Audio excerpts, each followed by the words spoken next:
Hello guys, welcome to my blog. তোমার সবাই কেমন আছে? আশা করি খুব ভালো আছে, আর আমিও খুব ভালো আছি।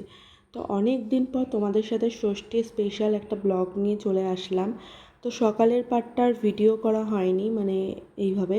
তো সকালের পার্টটা আমি তোমাদের সাথে শর্টে শেয়ার করে নিয়েছি। এটা হলো দুপুরের পার্টটা। তো দেখো, দুপুরে যেহেতু রাইস হবে তার জন্য চালটা আগে থেকেই ভিজিয়ে রাখলাম। আর তারপরে এদিকে কাজু বাদাম কিশমিশও ভিজিয়ে রাখছি জলে, তাহলে ভালো হয় বেশ। আর তার সাথে হবে আজকে মাটন কষা। মাটন কষার জন্য এদিকে পেঁয়াজও কেটে নিচ্ছি। প্রচুর কাজের চাপ ছিল, তার ফাঁকে ফাঁকে একটু একটু করে জাস্ট ক্লিপ নিয়ে তোমাদের সাথে শেয়ার করে নিচ্ছি। মা মাংসটা কাঠে রান্না করছিল। তো দেখো, মাংস রান্না হয়ে গেছে, রাইসের ভাতও হয়ে গেছে। এদিকে শুধু এখন রাইসের জন্য কাজু বাদাম কিশমিশটা ভেজে নিচ্ছি, তাহলেই আমাদের হয়ে যাবে, আর মিশিয়ে নিলেই আমাদের সব কমপ্লিট। তো দেখো, হালকা করে ঘিয়ে ভেজে নিলে না টেস্টটা আলাদাই হয়। তো দেখো, ভাত হয়ে গেছে, ভাতের মধ্যে এবার চিনি দিয়ে দিলাম, সবজি দিয়ে দিলাম, আর এবার কাজু বাদাম কিশমিশটা দিয়ে দিচ্ছি।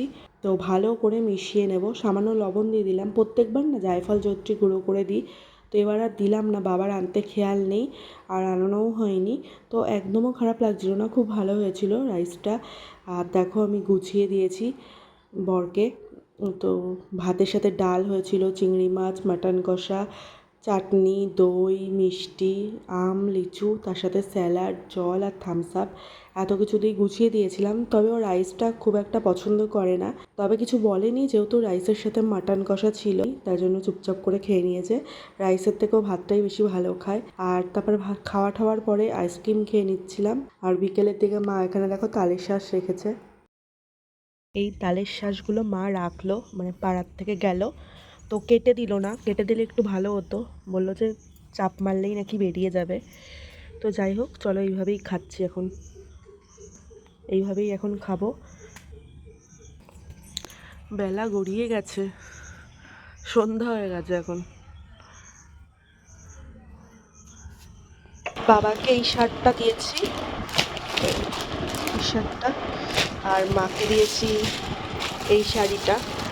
ওই শাড়িগুলো নতুন উঠেছে, সবাই বলছে মহেশ্বরী সিল্ক। তো কেমন হয়েছে তোমরা অবশ্যই বলো। আমার মা দেখো থানকুনি পাতা জোগাড় করেছে, কত থানকুনি পাতা প্লাস্টিকের মধ্যে দিয়ে দেবে। আমাদের বাড়ি হয়েছে। বাড়িতে হয়েছে এগুলো? হ্যাঁ, পুকুর পাড়ে মনে হয়। আরও আছে, তাতে এই কথা বলি। সকালবেলা আর খাওয়া হয় না, এগুলো দিয়ে বড়াই খাওয়া হয় বেশি। ধুয়ে দিলাম ভালো করে, আমার বাড়ি গিয়ে পরিষ্কার করে আবার দিই। আর এটা হচ্ছে পরের দিন দুপুরবেলা আমরা বাড়িতে যাব বলে বাবাকে বলতে এসেছি। বাবা বললো দাঁড়া 2 মিনিট, আম পেড়ে দিচ্ছে গাছের থেকে। তো মাঠের ধারে এই গাছটায় প্রচুর আম হয়েছে, বাবা দেখো কুড়াচ্ছে, ভাই ঝাঁকা মারছিল। ভাই আবার এদিকে আমাকে ডাকলো, দেখে যে একটা ড্রাগন ফল গাছ লাগিয়েছে, সেটাই আবার ফুল এসছে। ও ফুল এসছে, এই যে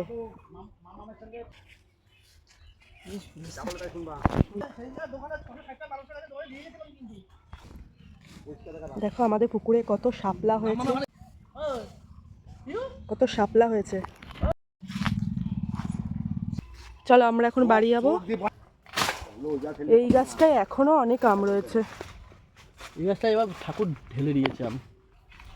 মাঠে নেমে দেখ, এখান থেকে দেখা যায়, যাও মাঠে নেমে দেখা। পুকুর পাড়ে আমাদের কত দেখো থানকুনি পাতা হয়েছে। মা আমাকে এখান থেকে থানকুনি পাতা তুলে দিল, যেহেতু বাড়ি চলে যাচ্ছি বাবাইকে রোজ সকালবেলা রস করে খাইয়ে দেওয়ার জন্য। কিন্তু খাওয়ানো আর হয় না রস করে, লাস্ট পর্যন্ত বড়া করে খাওয়া হয়। যাই হোক, একটা করে তো খাওয়া হয়। চলো আসো। দেখি কতগুলো আম পেয়েছো। বাবা, এই গাছটা এবার প্রচুর আম হয়েছে, গাছে লঙ্কা পেকে গেছে কতগুলো। প্রচুর আম হয়েছে। এই উচ্ছে গাছ পাড়াস নাই, এই পরিষ্কার না করলে আমার হচ্ছে না এগুলো। 1:30 নাগাদ আমরা বাড়ির থেকে বেরিয়েছিলাম, তাই জন্য রাস্তায় প্রচণ্ড রোদ ছিল, মুখ মনে হচ্ছিলো পুড়ে যাচ্ছে। প্রত্যেকবারই আমরা দ্বিতীয় দিন বাড়ি চলে যাই, কারণ নন্দায় দ্বিতীয় দিন আমাদের বাড়িতে ষষ্ঠী করে। তো দেখো, দাদাকে কত সুন্দর করে গুছিয়ে দিয়েছিলাম।